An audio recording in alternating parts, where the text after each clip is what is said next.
الحمد لله رب العالمين والصلاة والسلام على سيد الأنبياء والمرسلين أما بعد فأعوذ بالله من الشيطان الرجيم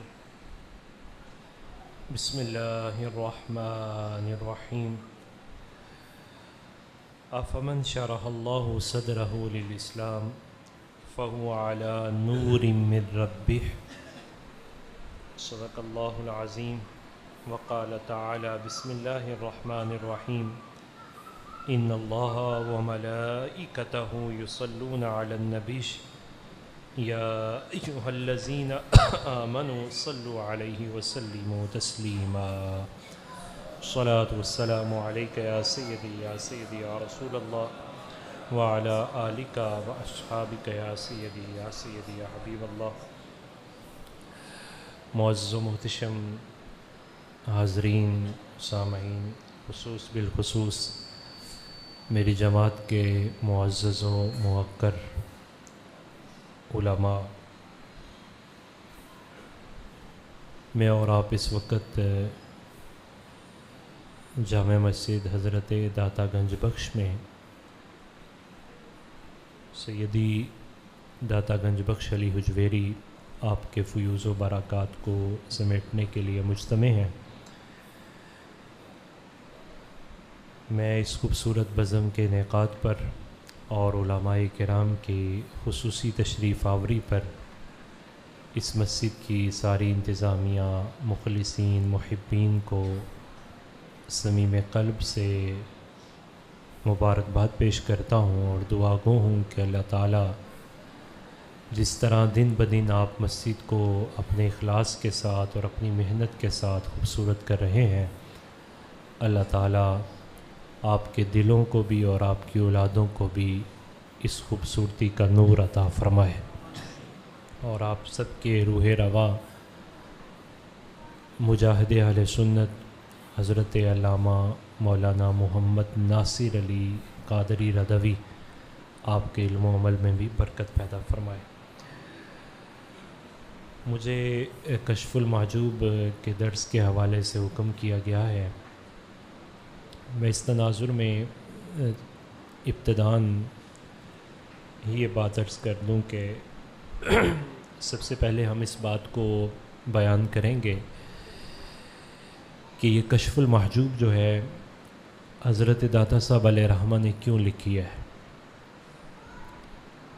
اور پھر اس کشف المحجوب کو لکھنے والے حضرت داتا صاحب علیہ رحمہ اور ان کے آباء کا خود عقیدہ اور نظریہ کیا ہے، اور تیسری بات کہ آپ نے اس کتاب کی جو ترتیب رکھی ہے، جیسے کہ قبلہ صاحب داتا صاحب آپ فرما رہے تھے کہ جو بندہ داتا صاحب حاضر ہو پہلے یہ کتاب پیش کر کے تو اس پر مہر لگوانی چاہیے تاکہ پتہ چلے کہ اس کا عقیدہ بھی داتا صاحب والا ہے یا نہیں ہے. تو حضرت داتا صاحب علیہ رحمہ نے یہ جو کتاب تحریر فرمائی ہے، آپ کے ایک شاگرد عمر میں بھی بڑے اور مم وجہ وہ استاذی کا ایک تعلق بھی موجود تھا، جناب ابو سعید حجویری، انہوں نے آپ سے یہ سوال کیا کہ تصوف کیا ہے اور راہ تصوف کیا ہے، اہل تصوف کون ہوتے ہیں، ان کی نفسیات کیا ہیں، ان کی کیفیات کیا ہوتی ہیں، اور راہ تصوف میں آنے کے بعد جب کسی بندے کا تعلق اللہ تعالیٰ کے ساتھ بن جاتا ہے تو پھر اس کی حالت کیا ہوتی ہے، آپ ذرا اس کو بیان فرمائیں. اس سوال سے آپ اندازہ لگا لیجئے کہ دو چیزیں حل ہو گئیں. پہلی بات تو یہ حل ہو گئی کہ تصوف شعبدہ بازی کا نام نہیں ہے، تصوف اللہ تعالیٰ سے کٹ جانے کا نام نہیں ہے، تصوف بے عملی کا نام نہیں ہے. ورنہ یہ سارے سوالات، تصوف کیا ہے، تصوف بے عملی کا نام نہیں ہے، تصوف بے عملی کا نام نہیں ہے. تصوف اللہ تعالیٰ سے کٹ جانے کا نام نہیں ہے، تصوف بے عملی کا نام نہیں ہے. ورنہ یہ سارے سوالات، تصوف کیا ہے، تصوف بے عملی کا نام نہیں ہے، تصوف بے عملی کا نام نہیں ہے. کہ تصوف کیا ہے، اہل تصوف کون ہے، ان کی نفسیات کیسی ہوتی ہے، کیفیات کیسی ہوتی ہیں، ان کا اللہ تعالیٰ کے ساتھ تعلق بن جائے تو اس کے بعد ان کے درجات کیسے ہوتے ہیں، ان کی دیکھنے کا انداز کیا ہوتا ہے. تو یہ سارے تبھی ہیں کہ جب تصوف کو حقیقی معنوں میں سمجھا جائے، اسے شعبدہ بازی سے بالکل جداگانہ ایک تصور میں رکھا جائے. دوسری یہ بات کلیئر ہو گئی کہ تصوف والے لوگ بے علم نہیں ہوتے، ان کے پاس علم کا نور موجود ہوتا ہے. دادا صاحب علیہ رحمہ سے سوال چھوٹا سا ہوا ہے اور اس سوال کے جواب میں آپ نے یہ پوری کتاب کو تصنیف فرما دی، اور اس کا نام بھی کیا رکھا؟ کشف المحجوب. اشارہ کر دیا جو سوال تم نے پوچھے ہیں یہ ہے حال کی باتیں، محجوب حجابات ہیں. تو چلو اب تم نے پوچھ لیا ہے تو پھر ان حجابات کو میں کھول دیتا ہوں. تو آپ نے پھر ان حجابات کو کھولا ہے. یہی وجہ ہے کہ علماء کا اس بات پر اتفاق ہے کہ راہ طریقت میں جس کسی کو حجابات آ جائیں، جس کی رکاوٹیں آ جائیں، اگر وہ اس کتاب کو پڑھتا ہے تو اللہ تعالیٰ اس کے طفیل سے اس کے حجابات کو دور فرما دیتا ہے. اب اس پر حضرت دادا صاحب علیہ رحمہ نے خود جو اس کتاب کا تعارف کروایا ہے، ذرا ہم پہلے اس کو دیکھتے ہیں. آپ فرماتے ہیں کہ آنچ گفتیم کہ مرئی کتاب را کشف المحجوب نام کردم. یہ جو میں نے یہ کہا ہے کہ اس کتاب کا نام میں نے کشف المحجوب رکھا ہے، تو مجھ سے یہ پوچھا گیا کہ اس کا نام کشف المحجوب کیوں رکھا ہے.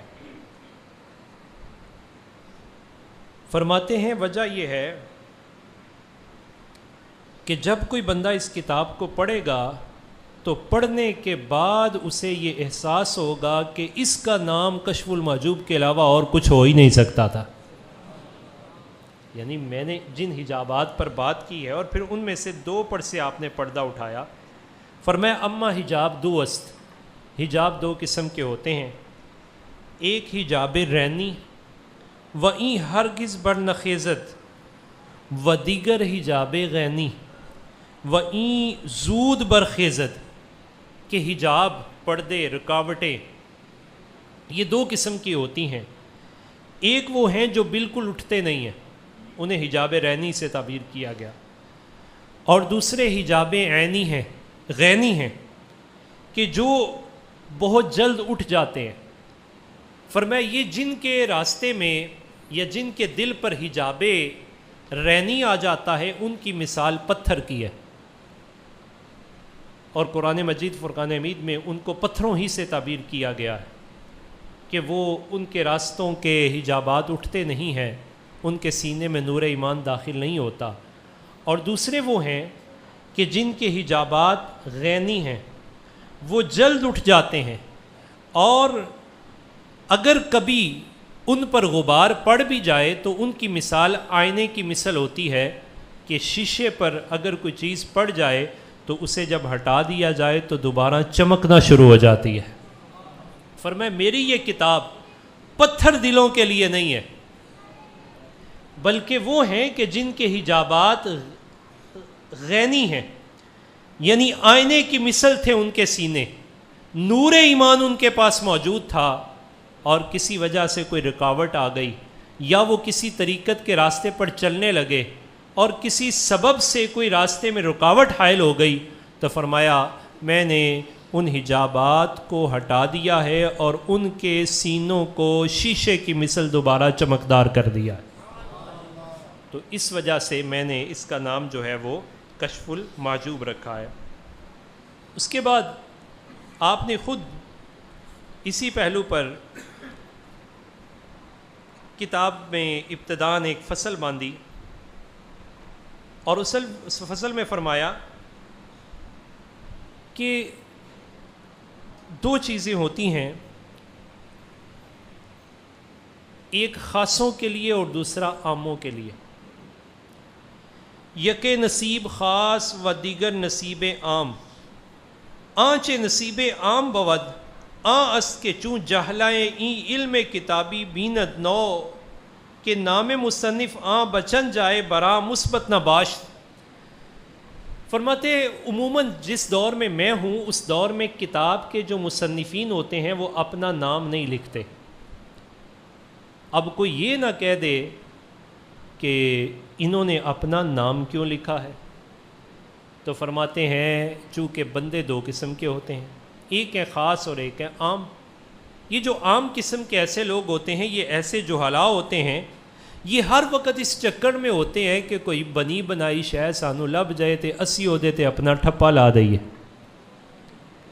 فرماتے ہیں میں نے اپنا نام اس وجہ سے لکھا ہے کہ تاکہ وہ جو عام ہیں، وہ جو جاہل ہیں، جو ٹھپا مار کمپنی ہے، وہ کہیں میری اس کتاب پہ اپنا ٹھپا نہ لگا دے۔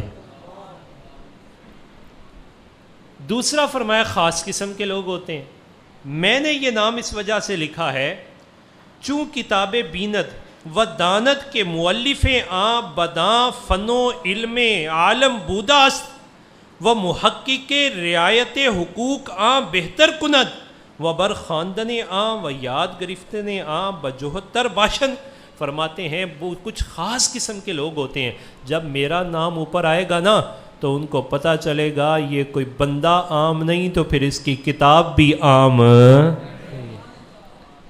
وہ اسے عام کتاب کی طرح نہیں پڑھیں گے، وہ اسے بڑی خاص کتاب سمجھ کے پڑھیں گے، بلکہ اس کو یاد کرنے میں کسی قسم کی کوئی کوتاہی بھی نہیں چھوڑیں گے۔ تو یہ دو بنیادی باتیں حضرت داتا صاحب علیہ الرحمہ نے خود وضاحت فرمائی، ایک تو یہ کہ کتاب کیوں لکھی، دوسرا یہ کہ اس کا نام بھی خود میں نے کیوں تجویز کیا، اور تیسرا کہ میں نے اپنا نام کیوں لکھا ہے۔ اور پھر حضرت داتا صاحب علیہ الرحمہ خود جب اپنا نام لکھتے ہیں تو اپنا نام لکھتے ہیں قال علی بن عثمان بن الجلابی الغزنوی ثم الحجویری، علی بن عثمان، یہ اپنا نام پورا لکھتے ہیں۔ یہ کہہ کر اپنے عقیدے کی طرف بھی اشارہ کر دیا اور اپنے آبا کے عقیدے کی طرف بھی اشارہ کر دیا۔ اپنا نام کیا ہے اور ابا جان کا نام کیا ہے، تو بتا دیا ہم علی والے بھی ہیں اور عثمان والے بھی ہیں۔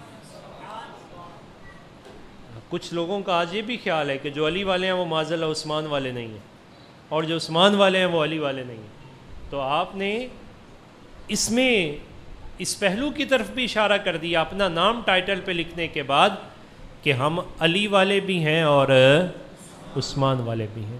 پھر اس کے بعد تصوف کے حوالے سے ایک بنیادی بات، اس کی وضاحت کے لیے پورا ایک باب باندھا جسے باب التصوف کے نام سے تعبیر کیا اور معنون کیا ہے کہ تصوف کیا کرتا ہے۔ اگر ہم آج کی اس لیٹسٹ رومان میں اسے سمجھیں تو تصوف کے یعنی اسپرچولیٹی کے 3 فیزز ہیں۔ اس کا تعلق انسان کے باطن کے ساتھ ہوتا ہے۔ انسان 2 طرح کا بیمار ہوتا ہے، ایک اس کی فزیک کمزور ہوتی ہے، جسم کو بیماری لاحق ہوتی ہے، اور ایک ہے اس کے باطن اور دل کو بیماری لاحق ہوتی ہے۔ نعرہ تکبیر، نعرہ رسالت، نعرہ رسالت، علماء اہل سنت و جماعت، حضرت علامہ مولانا محمد اویس مرتضیٰ نوری صاحب۔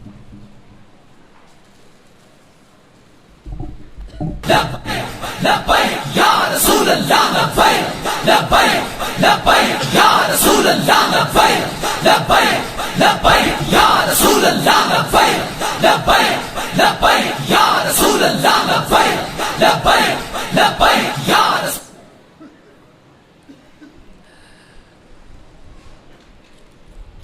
بس چند لمحات کے لیے میں اس کو وائنڈ اپ کرتا ہوں۔ چند لمحات کے بعد حضرت آپ تشریف لے آئے اور آپ کا مخصوص انداز میں، مخصوص لہجے میں ہم تفصیلی بیان بھی سماعت فرمائیں گے۔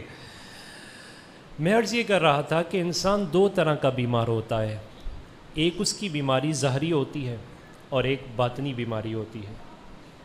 فزیکل انفٹنس جو ہوتی ہے اس کے لیے بھی ایکسپرٹس چاہیے، ڈاکٹرز چاہیے، بندہ ان کے پاس جاتا ہے، جیسی وہ دوائی تجویز کرتے ہیں اس کے مطابق ہم استعمال کرتے ہیں تو سر درد بھی دور ہو جاتی ہے، کوئی باں درد ہوئے تو بھی دور ہو جاتا ہے، سارا کچھ۔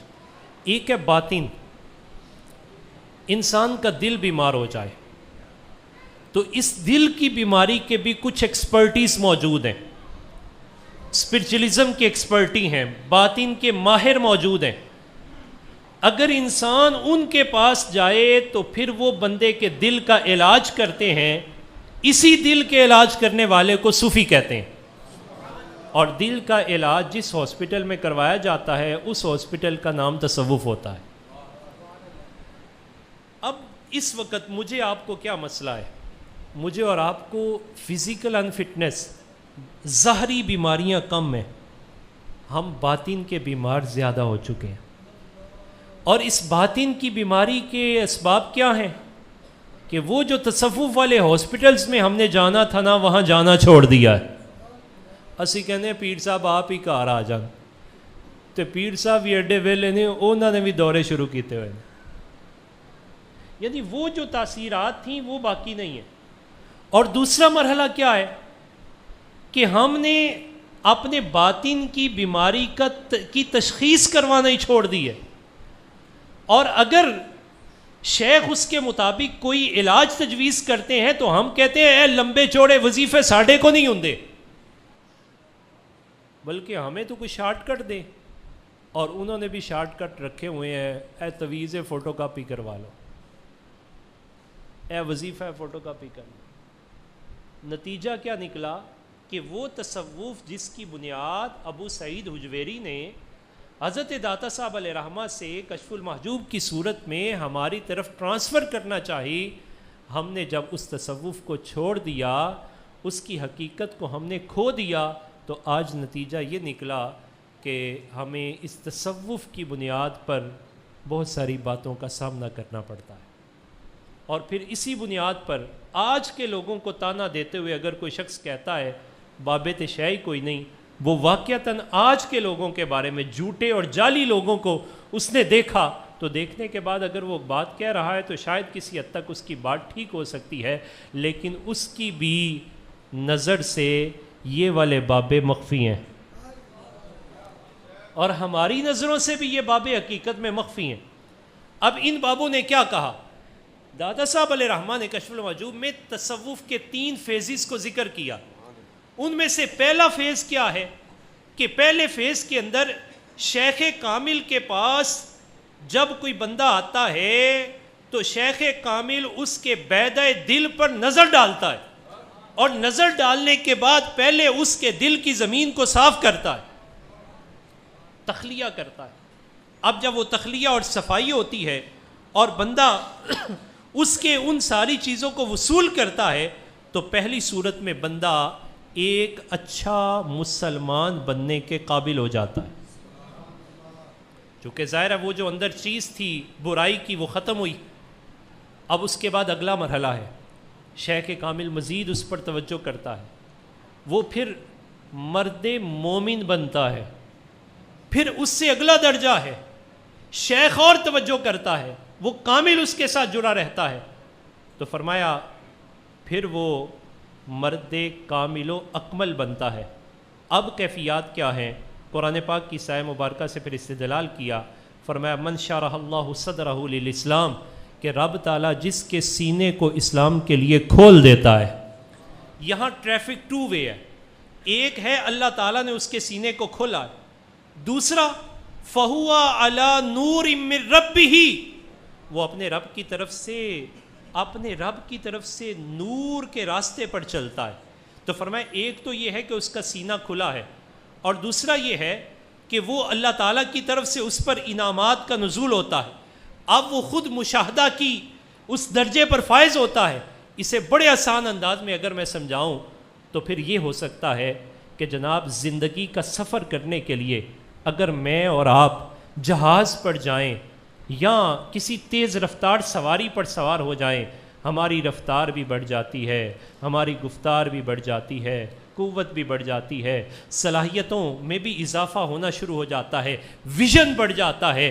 تو جناب جو اس دنیا کے کسی تیز ترین آلے ٹیکنالوجی کو استعمال کرتا ہے تو اس کی صلاحیتیں بڑھ جاتی ہیں، تو جو رب کے نور کی ٹیکنالوجی کو لے لے اس کی صلاحیتیں کتنی بڑھتی ہوں گی۔ پھر یہ زندگی کا سفر وہ کس طرح طے کرتا ہے؟ حضرت اقبال نے بھی پھر یہاں سے کشف المحجوب سے یہ بات اٹھائی، اور آپ فرماتے ہیں کہ جو تصوف کا جو الٹیمیٹ آبجیکٹو ہے وہ یہی ہے کہ انسان کی نگاہ کا انداز بدل جاتا ہے، وہ ویژنری آدمی بن جاتا ہے، وہ چل تو زمین پر رہا ہوتا ہے لیکن کیفیات یہ ہے جچتے نہیں کنشک و حمام اس کی نظر میں، جبرائیل و اسرافیل کا صیاد ہے مومن، کہ فرمایا ہن چڑیاں تے کبوتر شکار نہیں کردا، ہن یہ شکار کرتا ہے تو اس کی نگاہ میں جبرائیل ہے یا اسرافیل ہے۔ یہ اتنی بلندی ہوتی ہے۔ حضرت اقبال نے اس پر مزید بات کی، آپ فرماتے ایک اور بات کھلتی ہے کہ یہ جو سائنس ہے، سائنس فرمایا تجربہ اور مشاہدہ کے بغیر، پریکٹیکل کے بغیر، یہ جتنے آپ 9th 10th کے لوگ ہیں، آپ فزکس پڑھتے ہیں، کیمسٹری پڑھتے ہیں، بایو پڑھتے ہیں، جب تک آپ تھیری پڑھتے ہیں جتنی مرضی پڑھ لیں کچھ بھی نہیں ہوگا۔ جب آپ کو پریکٹیکل بھی کرنا پڑتا ہے، آپ MBBS کر لیتے ہیں، اس کے بعد ہاؤس جاب میں بھی جانا پڑتا ہے، پریکٹیکل کرنا پڑتا ہے۔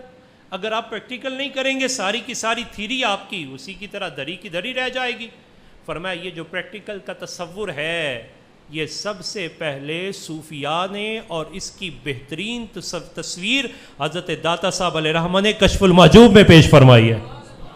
فرمایا اس وقت تک لیبارٹری کا، مشاہدے کا تصور سائنس کے پاس موجود ہی نہیں تھا۔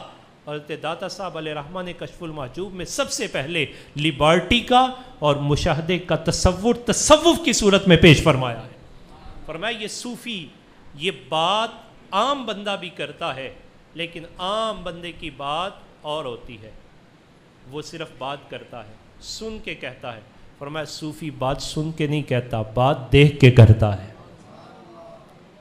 ٹھیک ہے، یہ کیفیات۔ پھر میں بات ختم کرتا ہوں۔ حضرت داتا صاحب علیہ رحمہ کی اس کشف المحجوب میں جو ترتیب آپ نے باندھی ہے، جو حضرت قبلہ پیر صاحب فرما رہے تھے، وہ ترتیب بڑی خوبصورت ہے۔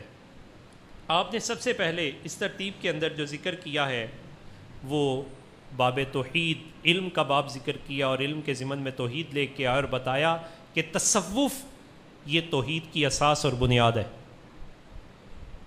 بندہ جب تک متصوف نہیں ہوگا اس وقت تک وہ توحید میں پختہ نہیں ہوگا۔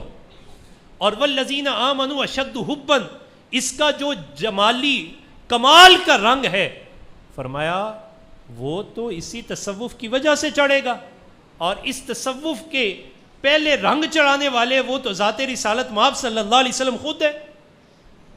پھر آپ نے اس سے آگے بات بڑھاتے ہوئے جب مزید آگے لے کے گئے تو آپ نے اس ترتیب میں ہمارے عقائد کو بھی بڑے واضح انداز میں پیش کیا ہے۔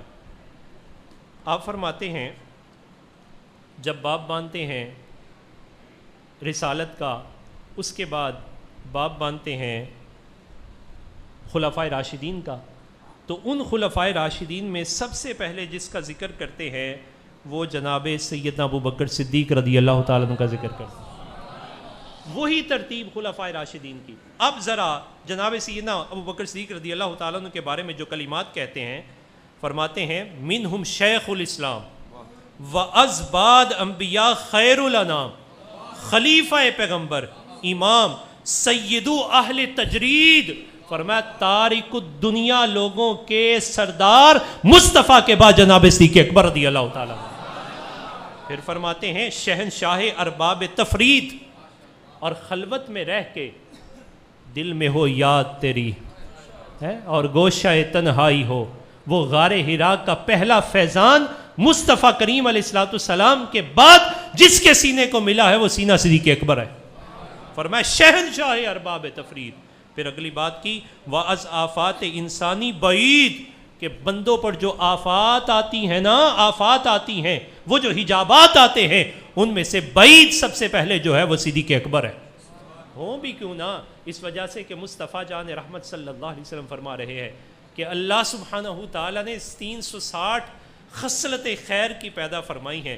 صدیق قریب آئے اور آ کے عرض کی افیہ منہا، عاجزی کا یہ مقام بھی ساڑھے کو جناب ایک دو کم ہو جانتے اسی سام نہیں سکتے، عاجزی کا یہ مقام، افیا منہا، یہ بھی نہیں کہ ایک کا کچھ حصہ، من یہاں تبعیدیہ ہے، افیا منہا، ان 360 میں سے کسی ایک کا کوئی حصہ ذرہ مجھے بھی ملا ہے۔ تو مصطفیٰ جان رحمت صلی اللہ علیہ وسلم آپ نے نوشتہ صدیق اکبر پر نگاہ نبوت ڈالی اور میں صدیق سر جھکا نہیں سر اٹھا، ایک نہیں 360 کی 360 خصلتیں اللہ نے تجھے عطا فرمائی ہیں۔ تو یہ حضرت داتا صاحب علیہ رحمہ نے کس گہرائی سے جا کے بات کی، اور داتا صاحب علیہ رحمہ کا یہ عقیدہ، اور پھر حضرت داتا صاحب علیہ رحمہ نے آگے جو بات کی، فرمایا امیر المومنین ابو بکر عبداللہ ابن عثمان الصدیق رضی اللہ تعالیٰ عنہ کہ ویرا کرامات مشہور است و آیات و دلائل ظاہر اندر معاملات و حقائق و اندر باب تصوف ترنی از و روزگار وے گفتہ شدہ است۔ پھر ایک بڑی عجیب بات ہوتی، بعض لوگ کہنے لو جی جناب سیدنا صدیق اکبر رضی اللہ عنہ اتنے قریب سن، تو اتنے قریب ہونے کے باوجود روایات کم کیوں ہیں؟ کم از کم تو نے داتا صاحب کو پڑھا ہوتا تو تجھے سمجھ آ جاتی۔ آپ یہ سوال اکثر ہوتا ہے جناب صدیق اکبر سے روایات کیوں کم ہے؟ آپ نے پھر اس کا جواب دیا، فرمایا ویرا مقدم ارباب مشاہدت داشتہ اند مر قلت حکایت، فرمایا چونکہ آپ عالم مشاہدات میں رہتے تھے اس وجہ سے حکایات کم ہیں، و روایت اشرا، اور روایتیں بھی کم ہیں، و عمر رضی اللہ تعالیٰ عنہ مقدم ارباب مجاہدات، اور حضرت عمر رضی اللہ تعالیٰ عنہ وہ مجاہدات کے باب میں سے تھے، تو فرمایا اس وجہ سے ان کی روایات زیادہ ہیں۔ اور پھر آخر میں جا کے بات کی کہ جو بندہ قال سے حال کی طرف سفر زیادہ کرتا ہے وہ حال کی چیزوں کو بیان کم کرتا ہے، اور جس کا سفر قال کی طرف زیادہ ہوتا ہے وہ قال کی چیزوں کو زیادہ بیان کرتا ہے۔ اس پر پھر تشریح بیٹھاتے ہوئے آپ نے پھر وہ مثال بھی پیش فرمائی کہ نبی پاک صلی اللہ علیہ وسلم تشریف لائے اور جناب عمر ابو بکر رضی اللہ تعالیٰ عنہ بھی نماز ادا کر رہے ہیں، اور آپ سرن پڑھ رہے ہیں، خفیہ ہے، آہستہ ہے، جناب عمر رضی اللہ تعالیٰ عنہ تو آپ کی کیفیات جو ہیں وہ جہرن ہے۔ تو یہ اس سے استدلال کر کے بتایا کہ نبی پاک صلی اللہ علیہ وسلم کی بارگاہ سے ان دونوں افراد کو دونوں کیفیات ملی، ایک کو عالم مشاہدہ میں، دوسرے کو عالم مجاہدہ میں۔ تو عالم مشاہدہ میں بھی جناب سیدنا صدیق اکبر رضی اللہ تعالیٰ عنہ کا ثانی نہیں ہے۔ اب اس پر ذرا تفریح بٹھاتے ہوئے ہمارے علماء نے کیا بات کی، فرمایا جب جناب عمر، پھر جناب داتا صاحب علیہ رحمہ نے خود بلکہ بات فرمائی، آپ فرماتے ہیں کہ جناب یہی وجہ ہے کہ مصطفیٰ جان رحمت صلی اللہ علیہ وسلم نے جناب عمر کے بارے میں یہ فرمایا یہ عمر جو ہے میرے ابو بکر کی حسنات میں سے ایک حسنہ ہے۔ اب دادا صاحب فرماتے آگے، دادا صاحب فرماتے ہیں جب جناب عمر ایک حسنہ ہے تو باقی ساروں کی کیفیت کا عالم کیا ہوگا، کہ باقی سارے بھی اگر اکٹھے ہو جائیں تو پھر جناب صدیق اکبر رضی اللہ تعالیٰ عنہ کا عالم اور کیفیات کیا ہوں گی۔ اور پھر اس پر حضرت ابو بکر صدیق رضی اللہ تعالیٰ عنہ کی یہ کیفیات اور عالم مشاہدہ میں آپ کی ان خوبصورت کیفیات کو بیان کرتے ہوئے ہمارے علماء جب ہمارے اساتذہ پڑھاتے تھے، آپ فرماتے تھے، مولا علی قاری علیہ الرحمہ نے اس پر بڑی خوبصورت بات کی کہ جناب عمر رضی اللہ تعالیٰ عنہ آئے اور اپنا مال لے کر آئے، دادا صاحب علیہ الرحمہ نے بھی اس کو نقل کیا، فرمایا جناب عمر رضی اللہ تعالیٰ عنہ بھی مال لے کے آئے اور جناب سیدنا ابو بکر صدیق رضی اللہ تعالیٰ عنہ بھی مال لے کے آئے۔ جب جناب ابو بکر صدیق رضی اللہ تعالیٰ عنہ اپنا مال لے کے آئے تو نبی پاک صلی اللہ علیہ وسلم نے ان سے بھی پوچھا کہ تم کیا چھوڑ کے آئے ہو، کیا چھوڑ کے آئے ہو؟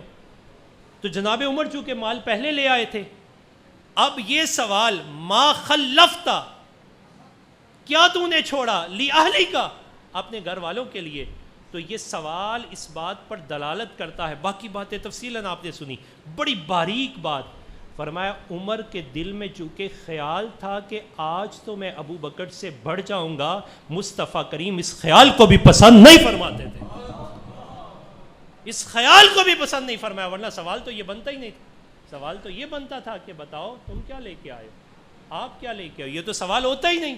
فرمایا چونکہ عمر کے دل میں خیال تھا کہ آج میں ابو بکر سے بن جاؤں گا، تو جب جناب عمر کے بارے میں بڑھنے کا خیال پسند نہ کیا جائے تو اگر کوئی دوسرا بڑھنے کی بات کرے یا بڑھنے کا عقیدہ لے کے آئے تو وہ مصطفیٰ کریم کی کتنی ناراضگی مول لے گا.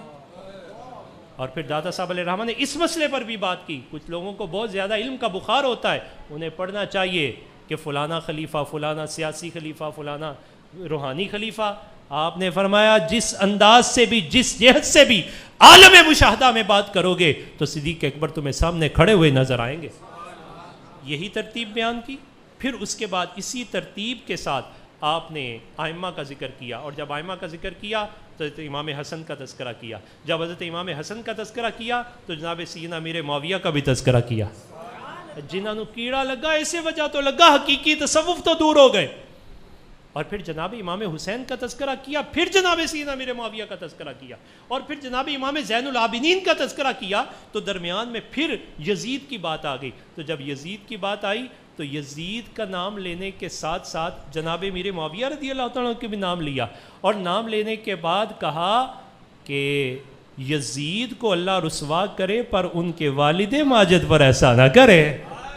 یعنی جہاں مقام مدح تھا وہاں بھی جناب سیدنا امیر معاویہ کی بات کی، اور جہاں مقام ذم تھا وہاں خطرہ تھا کوئی جناب سیدنا امیر معاویہ کی طرف انگلی نہ اٹھا لے، آپ نے انگلی کو کاٹ کے رکھ دیا. تو لہٰذا یہ کشف المحجوب شریف ہم سے یہ تقاضا کرتی ہے کہ عقیدہ وہی ہونا چاہیے جو داتا صاحب والا. تے داتا صاحب ہے کی سن سچے تے سچے سنی. آج دے دور سے اگر تعبیر کیا جائے تو میرے پاس کتاب موجود ہے الرایہ. یہ سب سے پہلے کتاب ہے جنیدی سلسلہ کی، اور تصوف کی بنیادی کتابوں میں موجود ہیں. تو آپ چونکہ جنیدی سلسلہ میں ہیں، اگر آپ ان کتابوں کو پڑھتے ہیں، یعنی فارسی کی پہلی کتاب یہ ہے اور عربی کی پہلی کتاب وہ ہے، تو آپ اگر آج کے دور میں پڑھنا چاہیں تو ہمیں دادا صاحب ایسے لگیں گے جیسے قادری رضوی پہ بول رہا ہے. پورا مطلب یہ ہے کہ مضبوط عقیدہ حضرت داتا صاحب علیہ رحمہ نے ہمیں عطا فرمایا ہے. خلاصہ یہ ہے، چاراں یاراں نال پیار بھی کنے کیتا؟ داتا صاحب نے. اہل بیت اطہار سے بھی پیار کس نے کیا؟ داتا صاحب نے. سارے صحابہ سے بھی پیار کس نے سکھایا؟ داتا صاحب نے. اور سب اہل بیت سے بھی پیار کس نے سکھایا؟ داتا صاحب نے. تو لہٰذا ہمیں سب سے پیار کرنا ہے. اہل سنت کا ہے بیڑا پار کہ اصحاب رسول نجم ہیں اور ناؤ ہے اطرت رسول اللہ کی. سبحانک اللہم و بحمدک اشہد ان لا الہ الا انت استغفرک و اتوب الیک. بسم اللہ و صلی اللہ.